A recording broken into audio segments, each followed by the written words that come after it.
بسم اللہ الرحمن الرحیم. میں ہوں محمد کامران، پاکستان نیشنل ٹیلی ویژن سے. معزز خواتین و حضرات، اس وقت ہمارے ساتھ اسٹیٹ یوتھ پارلیمنٹس کے پریزیڈنٹ شیر سیالوی صاحب موجود ہیں، جو موجودہ ملک میں صورتحال بنی ہوئی ہے اس حوالے سے ان سے بات کریں گے. السلام علیکم سر. وعلیکم السلام ورحمۃ اللہ. بہت بہت شکریہ سر، آپ نے وقت دیا. رمضان المبارک کا مبارک مہینہ رواں دوا ہے، عبادتوں کا مہینہ ہے، برکتوں کا مہینہ ہے، لیکن پاکستانی عوام کے لیے یہ مہینہ کچھ اچھی یادیں لے کر اس دفعہ نہیں آیا. ایک ہلچل کا، ایک بے چینی کا سما پیدا ہوا ہے، ہر آدمی پریشان ہے.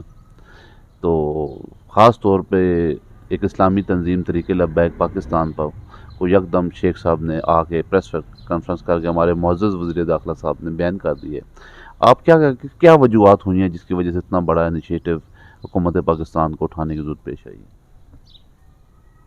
شاہ احمد نورانی رحمۃ اللہ علیہ اور ان کے الائنس میں اس وقت مفتی محمود صاحب، مولانا عبدالستار خان نیازی صاحب،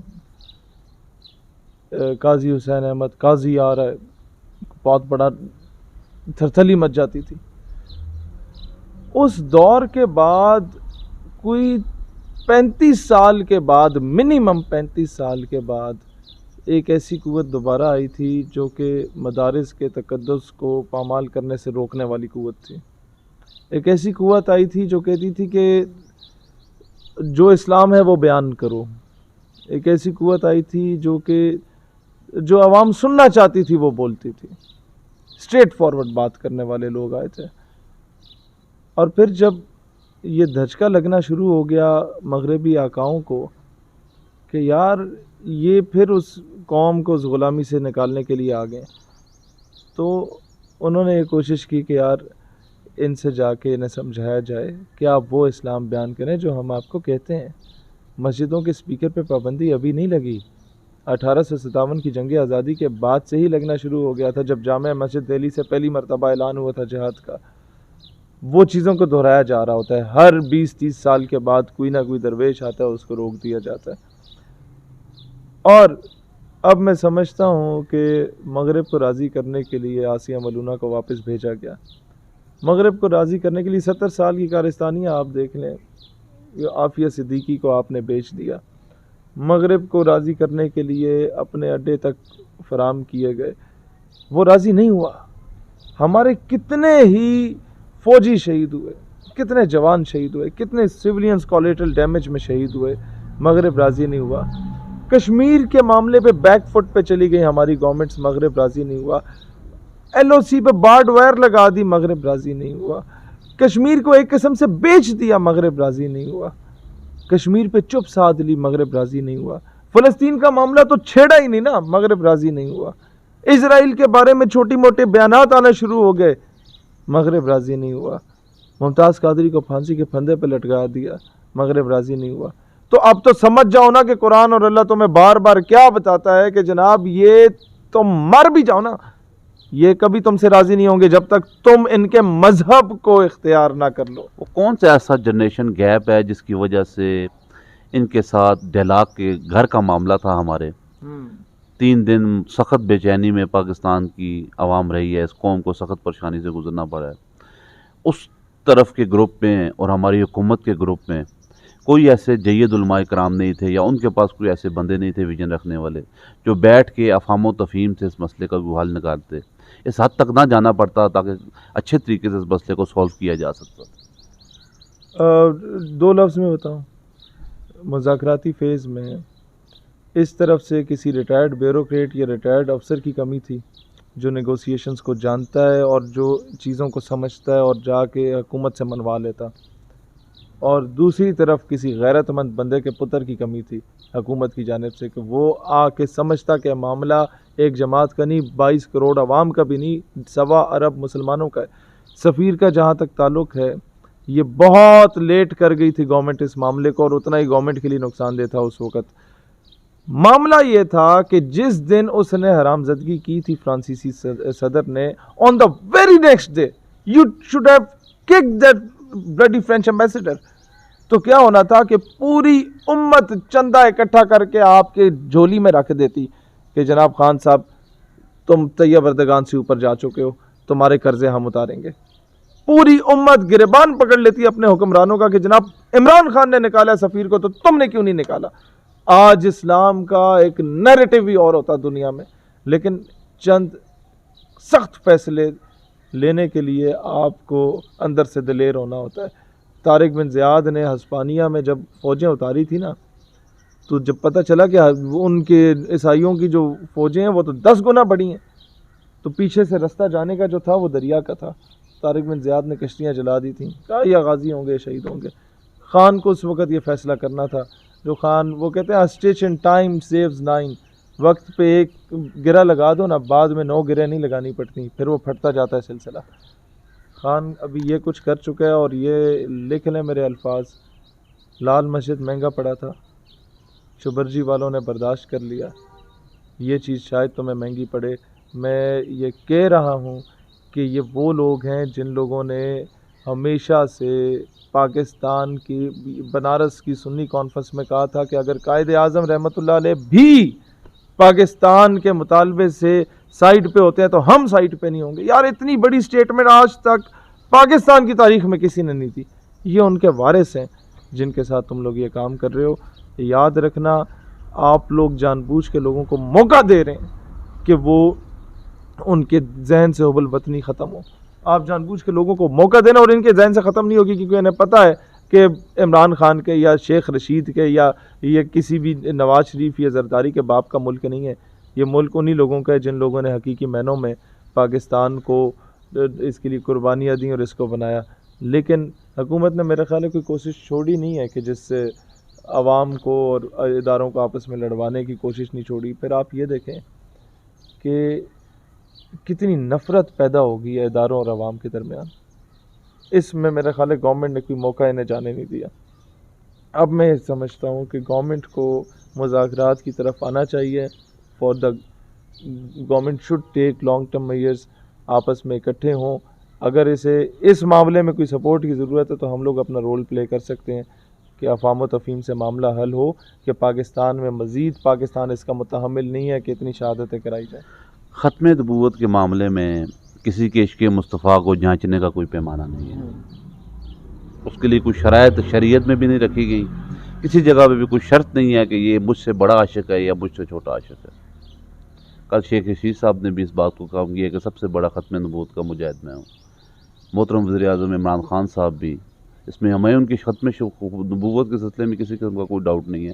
کیونکہ پاکستان کی اسلامی نظریاتی احساس میں یہ بات لکھی گئی ہے کہ جو مسلمان ہوگا وہ یہاں کی اعلیٰ سیٹوں پہ، اعلیٰ عہدوں پہ. سر وہ دیکھیں، شک مجھے بھی نہیں ہے شیخہ مجھ سے بڑا ہوگا عاشق رسول. میں تو بہت گناہ گار آدمی ہوں، بے عمل آدمی ہوں. نمازیں اکثر ہم لوگوں سے رہ جاتی ہیں، داڑھی میری نہیں ہے، امامہ میں نے نہیں باندھا ہوا، مولوی میں نہیں ہوں، پیر میں نہیں ہوں.